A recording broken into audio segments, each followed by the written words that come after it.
दिन्य हो परम दयाल सद्गुरु सुखराम जी महाराज ने दिन्य हो अनंत श्री सद्गुरु सुखराम जी महाराज के ज्ञान सस्वरूप भगवान ने दिन्य हो केवले भगवंता ने दिन्य हो जीवा कारण जहाज ने दिन्य हो मोक्ष के मालिका ने दिन्य हो अनंत कोटि संता ने दिन्य हो राम सभा में राम राम महाराज शरणो सतगुरु दयाल को मुखे हरे दय हरि नाम नित पथ संगत साधु की आजीवन मुक्त सुख राम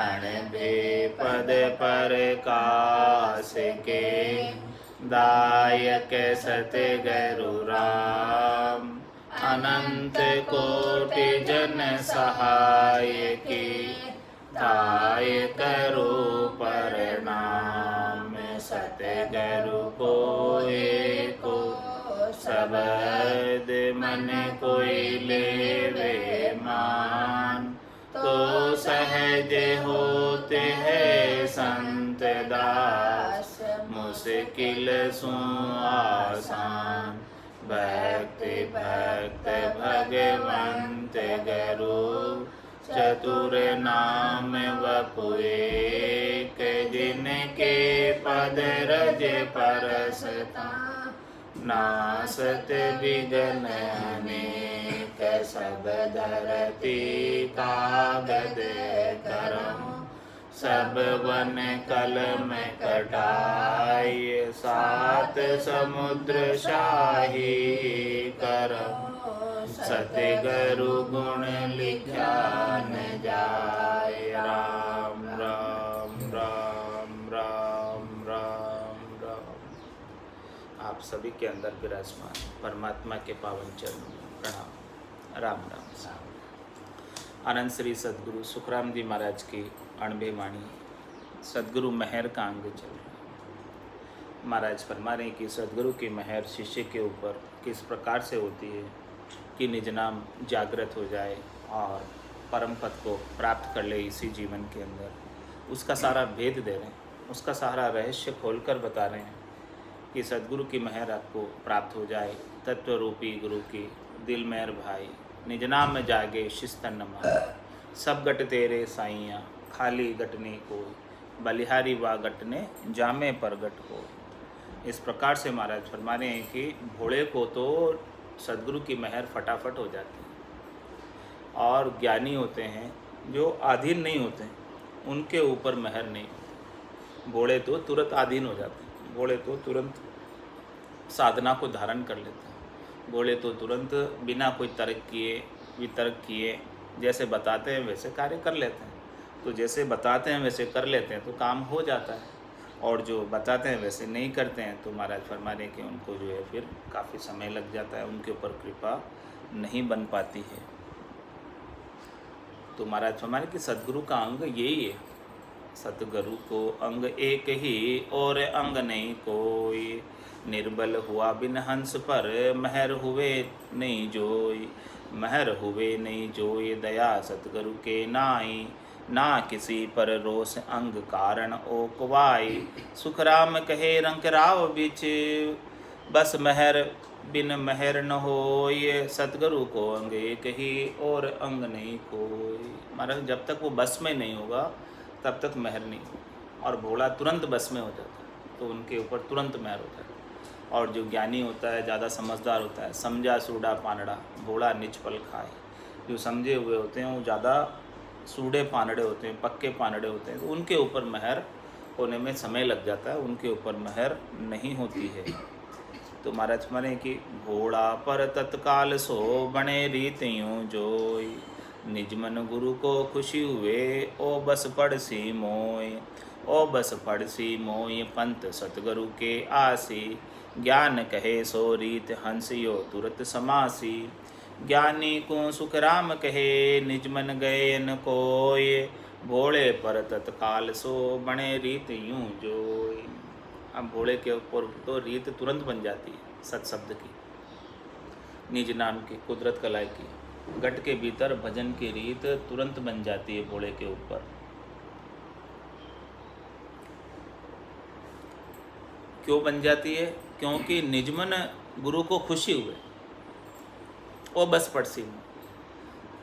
सदगुरु का निजमन खुशी होता है भीतर से तार ऐसे जुड़ जाते हैं और भीतर से ऐसा समझ में आता है कि भाई ये तो हमारे बस हो जाएगा, ये तो हमारी साधना को धारण कर लेगा, ये हमारे ज्ञान को धारण कर सकता है, ये पात्र है। ऐसा सदगुरु भीतर में अनुभव करते हैं कि ये भोला है तो ये पात्र है इस साधना को धारण करने का, वो कर लेगा तुरंत। उनकी सामर्थ्य है, कैपेसिटी देख लेते हैं सर कि उनके भोले की निजमन ने लाकर सौंप दिया तो वो तुरंत ही हमारे बस में हो जाएगा, हमारी साधना कर लेगा। तो जो इस प्रकार से तुरंत ही बस में हो जाता है उनके ऊपर तुरंत बुरकी नाक देते हैं। क्या करते हैं सदगुरु? बुरकी नाक देते हैं। अब जैसे ही बुरकी नाकी हो तो बस में हो गया, बस काम हो गया। उसे बिगाड़ देते पूरा। कैसे बिगाड़ देते? मैं बिगड़ियो हूँ राम दुआई, तुम मत बिगड़ो लोई दे।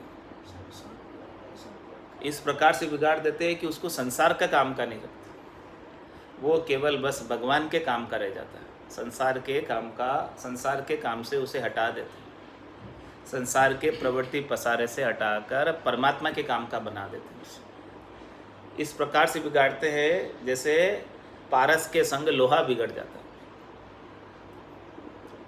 फिर लोहे का उपयोग नहीं कर सकते उससे, लेकिन सोना बन जाता है।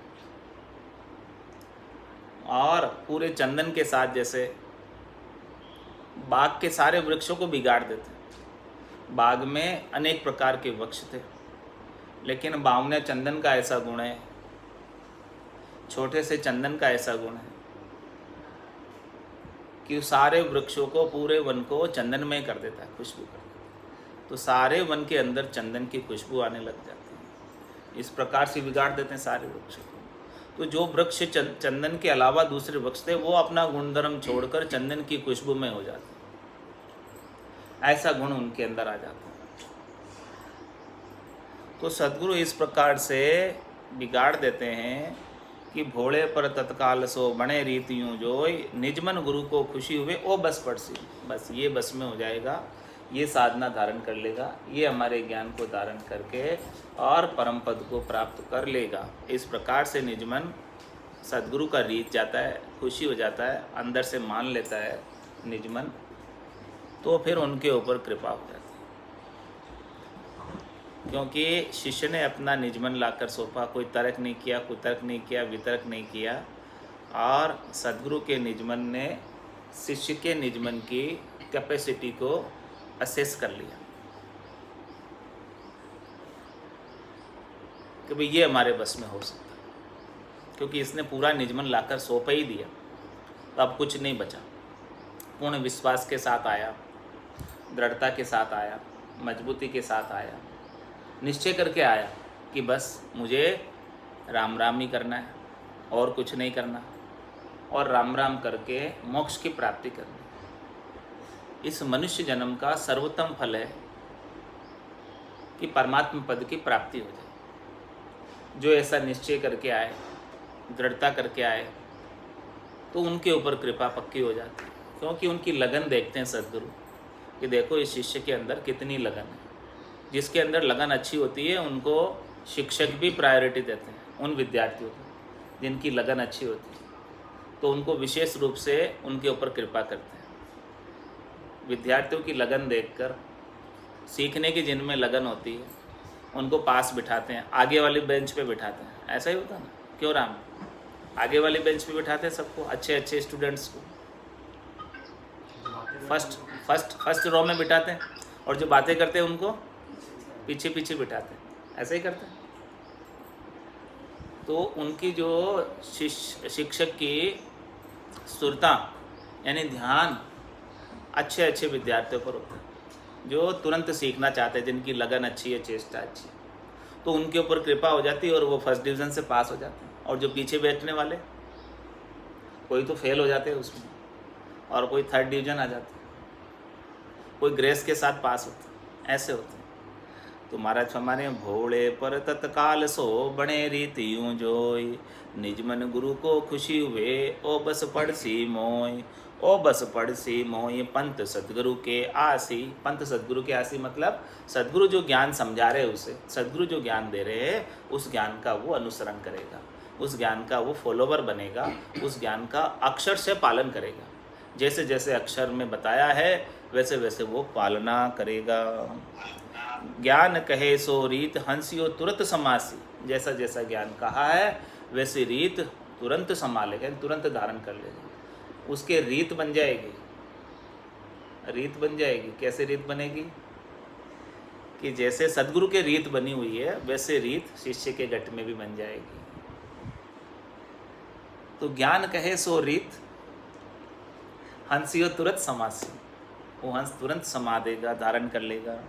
तो ज्ञानी को सुखराम कहे निज मन गए न कोई। लेकिन ज्ञानी जो होते हैं, समझदार जो होते हैं, विद्वान जो होते हैं, पंडित जो होते हैं, वो होशियार जो होते हैं, वो चतुर जो होते हैं, चालाक जो होते हैं, वो निजमन लाकर नहीं सोचते, वो अपनी होशियारी लगाते हैं। तो उसके ऊपर कृपा नहीं होती। जो अपनी होशियारी लगाता है उसके ऊपर कृपा नहीं होती, और जो भोला होता है उसके ऊपर कृपा हो जाती है। तो भोले पर तत्काल सो बने रीति यूं जोई, ज्ञानी सो आधीन हो ये ले ले आवे संग, सो अंतर की रेसवा ज्यों त्यों कर दे भंग, ज्यों त्यों कर दे भंग महर निज मन की होवे, सो बने संत सो खूब नेक पाछो नहीं जोवे, कलबल कर सुख राम कहे इन मन का भरम भंग, ज्ञानी सो आधीन होए ले ले आवे संग। और महाराज फरमाने की यदि ज्ञानी भी अपने ज्ञान के अहंकार को उतार कर अधीन हो जाता है, किसके अधीन? सद्गुरु के। अपने ज्ञान को, अहंकार को उतार कर सद्गुरु के ज्ञान को श्रेष्ठ मानने लगता है, केवल ज्ञान को श्रेष्ठ मानता है। 52 अक्षरों के ज्ञान से सद्गुरु के ज्ञान को प्रधानता देने लग जाए यदि ज्ञानी, तो उसके ऊपर भी कृपा हो जाती है। ज्ञानी सो आधीन होए ले ले आवे संग, सो अंतर की रेस वा ज्योतियों कर दे भंग। और फिर ज्ञानी भी स्वयं भी आए और उस ज्ञानी के पास जो शिष्य शाखा है, जो टोली है उसकी, जो दल है उसके पास, उसको भी लेकर आ जाए कि देखो ये सद्गुरु का ज्ञान है, केवल्य ज्ञान है, 5वां ज्ञान है, इस ज्ञान को धारण कर। इस ज्ञान के मुकाबले इस संसार में और कोई ज्ञान नहीं। ये ज्ञान ऐसा है जिसे प्राप्त कर लेने के बाद और कुछ भी प्राप्त कर लेना शेष नहीं रह जाता, बाकी नहीं रह जाता। सर्वोत्तम ज्ञान है, श्रेष्ठ ज्ञान है, निज ज्ञान है, खास ज्ञान है, मूल ज्ञान है, परम पद प्राप्ति का ज्ञान है, आनंद पद प्राप्ति का ज्ञान है, जिसे धारण कर लेने के बाद वापस जन्म मरण में आने की आवश्यकता नहीं रह जाती। तो इस प्रकार से ज्ञानी ऐसा ज्ञान का महत्व समझकर नाम जड़ी सागे कने पण कल किम्मत ना आई, सुन तेजा सुखराम के पाया रोग न जाए। तुम्हारे पास नाम की जड़ी पड़ी है, सागे पड़ी है, औषध पड़ी है, लेकिन उसकी कड़ कीमत नहीं है। कड़ कीमत का मतलब उसका महत्व नहीं समझते। कड़ कीमत का मतलब क्या होता? कि जड़ी पड़ी है, औषध पड़ी है, दवाई की दुकान है, लेकिन इस औषधि का क्या उपयोग है वो नहीं पता। कड़ कीमत का मतलब ये औषधि क्या काम आती है, इस औषधि से कौन सा रोग ठीक होता, उसका महत्व नहीं पता, औषधि का महत्व नहीं पता। तो जब तक उस औषधि का, दवाई का महत्व पता नहीं होगा, जड़ी का महत्व पता नहीं होगा, तो भला वो जड़ी को कैसे उपयोग करेगा। संजीवन जड़ी है लेकिन लोगों को पता नहीं है, वो पाँव के नीचे से ऊपर रौंद कर जा रहे हैं संजीवनी जड़ी को, क्योंकि पता नहीं कि ये संजीवनी है, उसका महत्व क्या है वो नहीं पता। इसी प्रकार से ये राम नाम है, इस राम नाम की जड़ी का महत्व नहीं पता कि इससे कौन सा रोग ठीक होता है। राम नाम की औषधि जो अटपेरी खाए, रामचरण रुचपुत रे 84 कट जाए। ये राम नाम की औषधि ऐसी है, दवाई ऐसी है, इसे कोई 8 पोर सेवन करे। 8 पोर का मतलब कितना समय होता है? क्यों राम? 8 पोर का मतलब कितना समय होता है? 24 घंटे, यानी रात और दिन। एक दिन और रात में 8 प्रहर होते हैं, और एक प्रहर के अंदर 3 घंटे होते हैं। तो 8 को 3 से गुणा करो, कितना आता है? मल्टीप्लाई करो फटाफट। 24, हाँ, 8 × 3 24। तो ऐसे 24 हावर कोई राम राम करे? कर सकता है कोई? हाँ, देखो राम कर रहा है 24 हावर राम राम, ऐसे करते रहे राम राम। तो राम नाम की औषधि जो अटपेरी खाए, इस प्रकार से जो 24 हावर राम राम करते रहते। कैसे करेंगे? हाथों से काम करते रहो, कोई मना ही नहीं है, लेकिन मुख राम, मुंह से राम राम करते रहो। हाथों से काम करो, कोई मना ही नहीं, लेकिन मुंह तो आपका फ्री है ना। मुंह कितनी देर एंगेज होगा? जब तक भोजन करोगे बस, उस समय मुख एंगेज होगा, उस समय मुख काम आएगा। इसके बिना तो मुख आपका फ्री है। तो हाथों से काम करते रहो, कुछ भी जो कर रहे हो, खेलना है, कूदना है, और जो भी काम करना है करते रहो, कोई मना ही नहीं है। लेकिन मुंह से क्या करते रहो? राम राम करते रहो। हाथ काम, मुख राम, और हृदय साची प्रीत। हृदय से परमात्मा के प्रति सच्ची प्रीत लगा के रखो, प्रेम जोड़ के रखो। हाथ काम, मुख राम, हृदय साची प्रीत, दरिया ग्रस्ती साध के आही उत्तम रीत। दरिया साहब फरमा रहे हैं, जो ग्रस्त में रहकर साधना करना चाहते हैं, जो ग्रस्त में रहकर अपने कर्तव्य कर्मों का पालन करते हुए, देव ऋण, ऋषि ऋण, पितृ ऋण को चुकाते हुए अपनी आत्मा का कल्याण करना चाहते हैं, परम पद को प्राप्त करना चाहते हैं, निज घर को प्राप्त करना चाहते हैं, वापस गर्भवास में नहीं आना चाहते हैं, 84 लाख जीवाजून के कष्ट नहीं भोगना चाहते हैं, उनके लिए इससे उत्तम और कोई कार्य नहीं हो सकता, इससे श्रेष्ठ और कोई कार्य नहीं हो सकता। तो राम नाम की औषधि जो अटपेरी खाए, रामचरण रुचपुच रहे 84 कट जाए। इसके अंदर ही रचे और पचे रहे, रचपच, यानी ये औषध आपके शरीर के अंदर रम जाए, तो फिर कैसी स्थिति होगी? रग रग बोले राम जी, रोम रोम रंकार, सहजा सुमरन होते सो ही सुमरन सार। फिर ये रोमावली भी राम राम करने लग जाएगी, हर एक रोम रोम से राम राम की उच्चारण होने लगेगा। रोम रोम से होई रही रंकार जुणकार, निस्वासर 8 पहर राम चरण एक सार। उठत बैठत जागता सूताई सिमरन होय, राम चरण निरंकार दुनि बायर लखे न कोय। राम रटत से जा खुलिया राम चरण सुन माय, भाड़ी पीवे रैन दिन से जा टूटत नाय। ऊप गिगन मद उरद मुख निस दिन अमी जरंत, राम चरण भज राम को पीवे बिरला संत। ऐसे अमृत का पान करोगे, ये अमृत है, कोई अमृत पी ले तो भला मर सकता है? नहीं मर सकता। कोई अमृत का पी ले, किसी को अमृत मिल जाए और वो अमृत पी ले, फिर वो कभी नहीं मरेगा। हाँ, तो अमृत कहाँ है? सब अमृत को खोज रहे हैं सब अमृत को। कहाँ है अमृत? कोई के भी अमृत स्वर्गामाई, स्वर्ग में अमृत। वहाँ कौन पीते हैं? देवता पीते हैं। कोई के वे अमृत स्वर्गामाई, तो देव पीवे क्यों किर जाए? देवता पीते हैं तो फिर वापस उन्हें मृत्युलोक में क्यों आना पड़ता है, देवलोक को छोड़कर? तो फिर दूसरे कोई कहते हैं कोई के वे अमृत शशिमाई बासा। शशि जो है, शशि किसे कहते हैं? चंद्रमा को। हाँ, शरद पूर्णिमा की रात को जब खीर बनाते हैं तब खीर को कहाँ रखते हैं? चंद्रमा की प्रकाश में। तो चंद्रमा से अमृत उसमें बरसता है, फिर उस खीर को खाते हैं। तो कोई के वे अमृत शशिमय बासा, शशि में अमृत का वास। तो भी शशि में अमृत का वास है, चंद्रमा में अमृत का वास है, तो घटत बढ़त क्यों होए विनाशा? चंद्रमा क्यों छोटा बड़ा होता रहता है? कभी तो एकदम इतना सा हो जाता है, कभी इतना हो जाता है। देखा चंद्रमा? कभी तो इतना सा हो जाता है और कभी इतना बड़ा हो जाता है। तो घटत बढ़त क्यों हो विनाशा, एक सरीका रहना चाहिए। कोई के वे अमृत समुद्रा में आई, जब समुद्र मंथन किया तो उसमें से अमृत भी निकला और जहर भी निकला। तो जहर तो भगवान शंकर पिए और अमृत सब देवता पिए, और साथ में राहु और केतु भी पी गए। तो कोई के वे अमृत समुद्रा में आई, तो बड़वानल क्यों सोखत जाए? बड़वा अग्नि जो है समुद्र को सोख लेती। यदि उसके पास अमृत है तो बड़वा अग्नि समुद्र को क्यों सोख ले रही है? अरे भाई, ये अमृत है सब बातन की बाता, सच्चा अमृत संतन के पासा।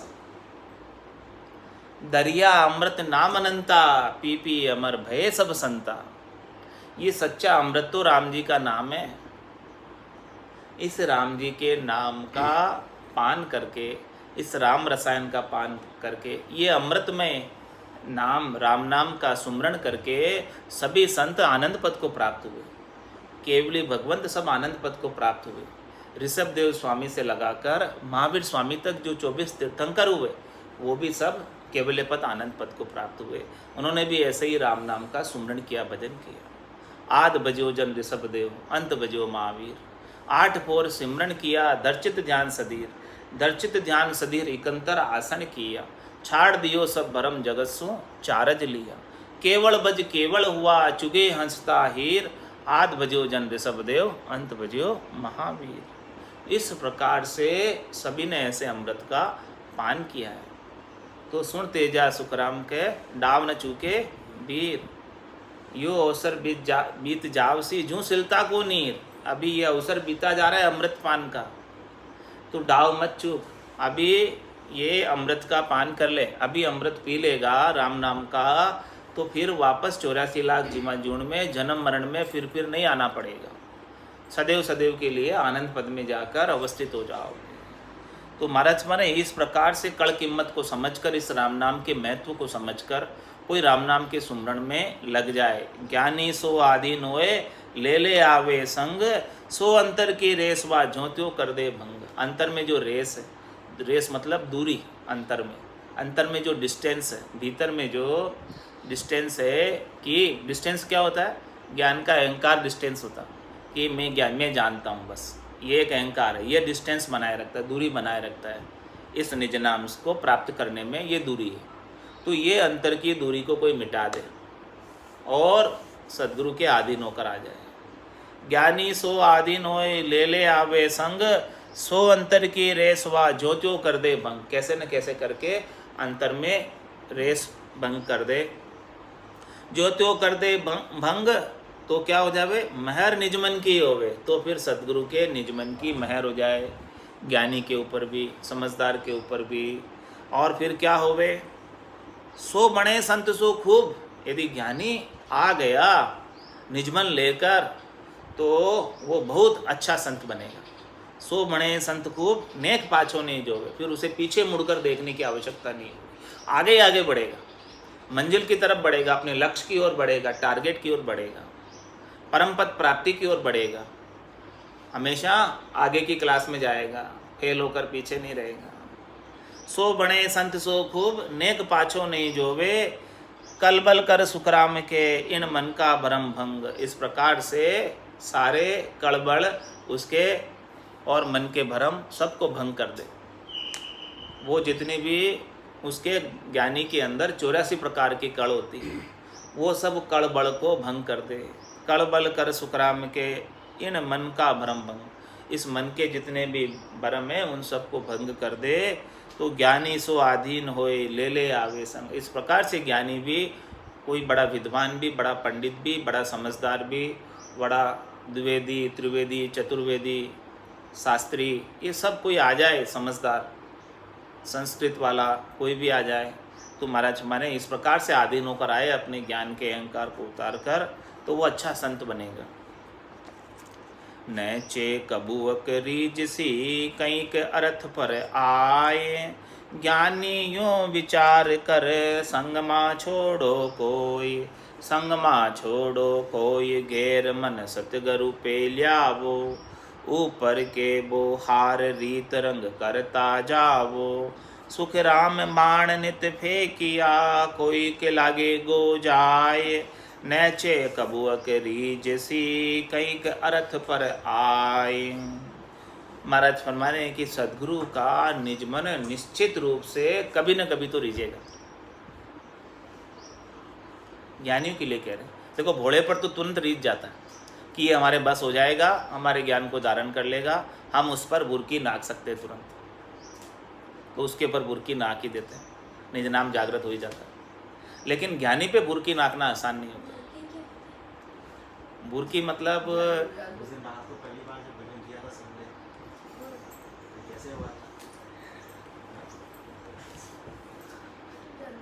तो नैचे कबूअक रीजसी कईक अर्थ पर आए। कोई न कोई अर्थ पर तो, कोई न कोई बात पर तो सदगुरु का निज मन रीझी जाएगा। ज्ञानी यूं विचार कर संगमा छोड़ो। इस प्रकार से महाराज ज्ञानियों से कह रहे कोई बात नहीं, आपके निज नाम जागृत नहीं हुआ तो कोई बात नहीं, लेकिन आप संग मत छोड़ो। आप आते रहो हमारे सत्संग में और करते रहो भजन। कभी न कभी तो सदगुरु का निज मन रीझी जाएगा। करते करते करते करते जागृत हो ही जाएगा। पहली बार में नहीं हुआ, लेकिन आप आते रहो सत्संग में, आना नहीं छोड़ो, रोज़ आना सत्संग, ठीक है। रोज़ आते रहोगे तो कभी न कभी तो कुछ न कुछ काम बन ही जाएगा। तो संगमा छोड़ो कोई, संगमा छोड़ो कोई, घेर मन सदगुरु पे ले आओ। इस प्रकार से मन को घेर कर सदगुरु पे ले आओ, यानी सदगुरु के ज्ञान पे ले आओ। सदगुरु पे लाने का क्या तात्पर्य? कि उनके ज्ञान पर अपने मन को ले आओ। ज्ञान की कड़ कीमत समझो, ज्ञान की महत्ता समझो कि ये ज्ञान कितना बेशकीमती अमूलक है। करोड़ों रुपए खर्च करो तो भी ऐसा ज्ञान प्राप्त नहीं न होता, ऐसा ज्ञान प्राप्त होने वाला नहीं है। तो महाराज फरमा रहे हैं कि घेर मन सदगुरु पे लाओ। इस प्रकार से अपने मन को सब जगह से हटाकर, ये मन सब जगह फिर रहा है, ये मन कभी तो 52 अक्षरों के ज्ञान को प्रधानता देता है, कभी 3 लोकों में फलों की प्राप्ति को प्रधानता देता है, कभी शरीर संसार इंद्रियों वस्तुओं की सुखों को प्रधानता देता है।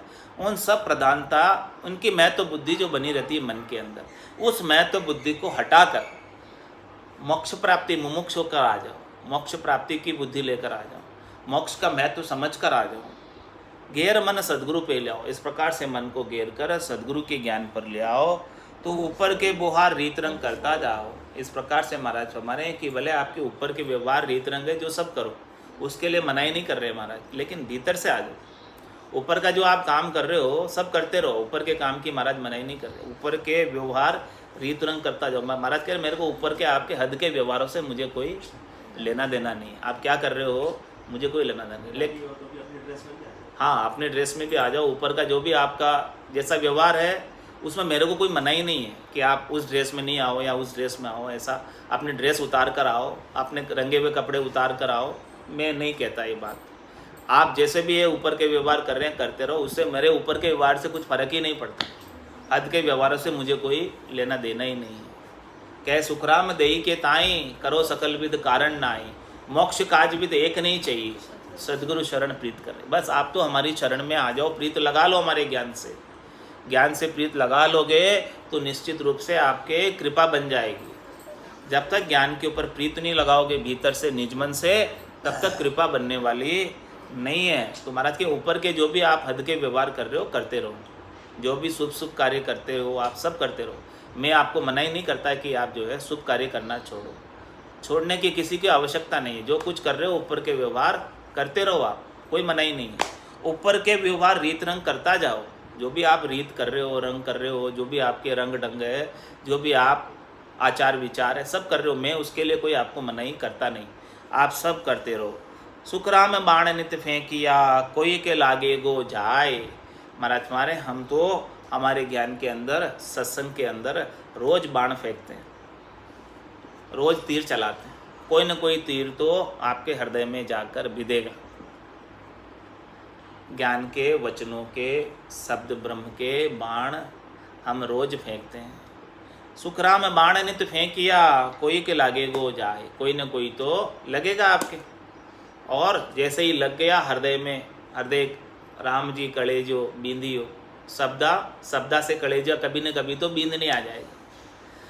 तो नैचे कबूक रीझ सी कई का अर्थ पर आए, तो निश्चित रूप से सदगुरु का निजमन कभी कभी तो रीझ ही जाएगा, और उनके निजमन की मेहर कृपा हमारे निजमन पर हो जाएगी, हमारे ऊपर हो जाएगी, इस आत्मा के ऊपर हो जाएगी।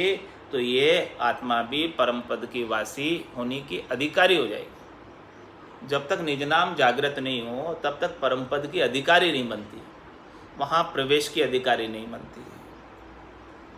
धन के ती एक बात कहाँ कुल जगत विचारो, ताके हेत मोह काज झाण बिच अंतर डारो।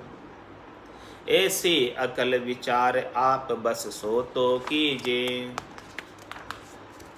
तन मन धन लग साच सूप सतगुरु को दीजे।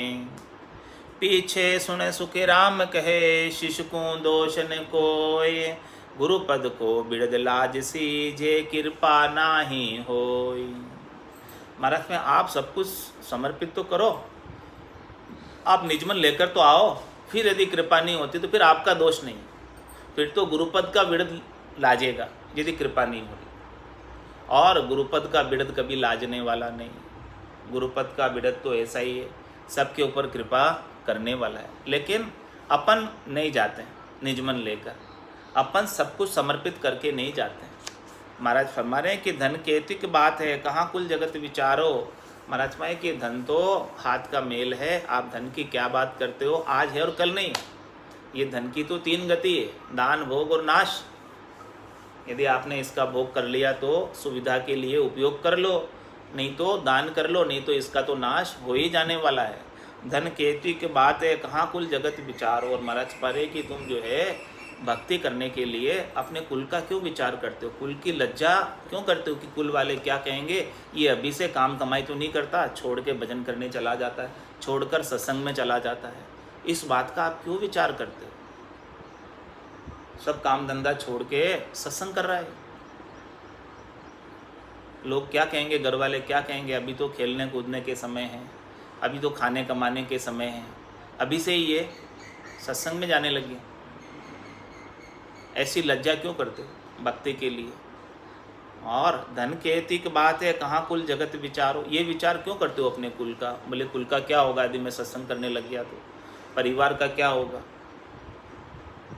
अरे भाई सब कुछ अच्छा ही होगा, कुछ भी बुरा नहीं होगा। जहाँ के ऊपर कृपा राम की होई, तहाँ पर कृपा करे सब कोई। कुछ भी बुरा होने वाला नहीं, सब कुछ अच्छा ही होने वाला है। धन केतु की बात है, कहाँ कुल जगत विचारो, ताके हित मोह काज जान बिच अंतर डालो। उनके हित के लिए, अपने कुल के हित के लिए, परिवार के हित के लिए, परिवार से मोह होने की वजह से ये जानते बूझते हुए, यानी ये परमपद प्राप्ति का अद्भुत ज्ञान है, विलक्षण ज्ञान है। ऐसा ज्ञान कितने करोड़ों रुपए खर्च करो तो नहीं मिलता है। इस बात को जानते बूझते हुए अंतर डालो, उनके हित के लिए अंतर डाल रहे हो तुम, ऐसे ज्ञान को धारण नहीं कर रहे हो। ऐसे सत्संग का श्रवण करने का समय नहीं है आपको, भजन करने का समय नहीं है उनके लिए तो लगे रहोगे 24 घंटे, लेकिन 1 घंटा 2 घंटा भी निकालने का समय नहीं है। सांझ सवेरे बैठ के बंदे उसका ध्यान लगाया कर, नहीं लगता कछु मोल रे, मिट्टी में ना रोल रे। तो धन केतु की बात है, कहाँ कुल जगत विचारो, ताके हेत मोह काज जान बिच अंतर डालो। ये सब कुछ जानते हुए भी उनके हेत के लिए, उनसे सुख प्राप्ति के हेत के लिए, और इस मोह के कारण ऐसा बीच में सद्गुरु के ज्ञान के भीतर अंतर डाल देते हो, उस ज्ञान को धारण नहीं करते हो, उस ज्ञान का अनुसरण नहीं करते हो, फॉलो नहीं करते हो। ऐसी अकल विचार आप बस सो तो कीजिए। महाराज फरमा रहे हैं कि ऐसी आप अकल विचारो, और आपके बस जो चीज़ है वो तो करो। ये आपके ही बस की चीज़ है, दूसरों की बस की चीज़ नहीं है। लेकिन ऐसी अक्ल नहीं आती, ऐसा विचार नहीं आता है कि मैं संसार का मोह छोड़कर भजन करने बैठ जाऊं। ऐसी अक्ल नहीं आती। ऐसी अक्ल कौन देवे? सद्गुरु ही दे रहे हैं ऐसी अक्ल। भाई ऐसी अक्ल विचार, ऐसी अक्ल विचारो आप, ऐसी समझ विचारो, ऐसा बुद्धि के ऊपर विवेक जागृत करो कि भाई तेरा काम तुझे ही करना है। करसी सोई भुगत सी प्राणी पुण्य और पाप, जो करेगा वही भुगतेगा। क्या बेटा क्या बाप, बेटा करेगा तो बेटा, बाप करेगा तो बाप। तो महाराज में ऐसी एकल विचार आप बस सो तो कीजिए, ये आपकी बस की बात है। भजन करना, ज्ञान धारण करना, सत्संग श्रवण करना किसी दूसरे के बस की बात नहीं है। आप चाहोगे तो होगा, आप नहीं चाहोगे तो कभी नहीं होगा। तो आप बस सो तो कीजिए, ये आपके बस की बात है। लेकिन ऐसी अक्ल नहीं आती, ऐसी बुद्धि नहीं आती, ऐसी समझ नहीं आती, इसीलिए सत्संग श्रवण करने नहीं आते, इसलिए सत्संग के अंदर समय नहीं है, इसलिए भजन करने का समय नहीं है। और सब कामों का समय है, और सब कामों को प्राथमिकता है, और सब काम करने लग जाएंगे, लेकिन सत्संग भजन का समय नहीं। ऐसी एकल विचार आप बस सो तो कीजिए, तन मन धन लग साच सूप सद्गुरु को दीजिए। महाराज माने कि आपको यदि मोक्ष प्राप्त करना है, ऐसा आनंद पद प्राप्त करना है, जो ऐसा ज्ञान करोड़ों रुपए खर्च करो तो नहीं मिलता है, तो आप तो थोड़े से समय निकाल कर आ जाओ, अपने शरीर का श्वास का समय निकाल कर थोड़ा आ जाओ तो काम बन जाएगा। तन मन धन लग साच सूप सद्गुरु को दीजिए। इस प्रकार से सद्गुरु को सौंपो, सद्गुरु के शरण में आओ, उनके ज्ञान की शरण लो और ऐसा ज्ञान धारण कर लो। पीछे सुन सुखराम के शिष्य को दोष न कोई। फिर बाद में महाराज हमारे शिष्य को कोई दोष नहीं। गुरुपद को बिड़द लाज सीजे कृपा न हो। फिर तो गुरुपद का बिड़द है, तो गुरुजी गुरुपद अपना बिड़द कभी लजाएगा नहीं, परमात्मा अपना हरि अपना बिड़द कभी लजाएंगे नहीं। वो तो अवश्य ही कृपा करेंगे, लेकिन कमी अपने में होती है कि अपन अपना निजमन ले जाकर नहीं सौंपते हैं, सब कुछ समर्पित नहीं करते हैं, थोड़ा सा अंतर रख देते हैं। केश बराबर आतरो जैन सरा के कोई तो आ कृपा ना बने। ऐसी कुदरत हो, ऐसी कुदरत है कि थोड़ा सा भी अंतर रख देते हैं, अंतराय रख देते हैं, अविश्वास कर लेते हैं, नैचा नहीं करते हैं, प्रतीति नहीं करते हैं, दृढ़ता नहीं हो पाते, तो वो कृपा पूर्णतया नहीं बनती है। बस कमी अपने में होती है, सद्गुरु में कोई कमी नहीं है, सद्गुरु के ज्ञान में कोई कमी नहीं है, केवल कमी है तो अपने में है। अपनी कमी कसर कोर को निकाल कर सद्गुरु के ज्ञान को सब कुछ समर्पित कर दो, तो महाराज हमारे शरणागत हो जाओ, तो कृपा अवश्य ही निश्चित रूप से बनेगी और इसी जन्म के अंदर परम पद को प्राप्त होंगे। बोलो राम सद्गुरु देव जी महाराज ने धन्य हो, धन्य हो। परम दयाल सद्गुरु सुखराम जी महाराज ने धन्य हो। अनंत श्री सद्गुरु सुखराम जी महाराज के ज्ञान सस्वरूप भगवान ने केवली भगवंता ने धन्य हो। जीवा तारण जहाज ने मोक्ष के मालिका ने अनंत कोटि संतान ने राम सभा में राम राम महाराज राम राम सा राम राम सा राम राम सा राम राम सा राम राम सा राम राम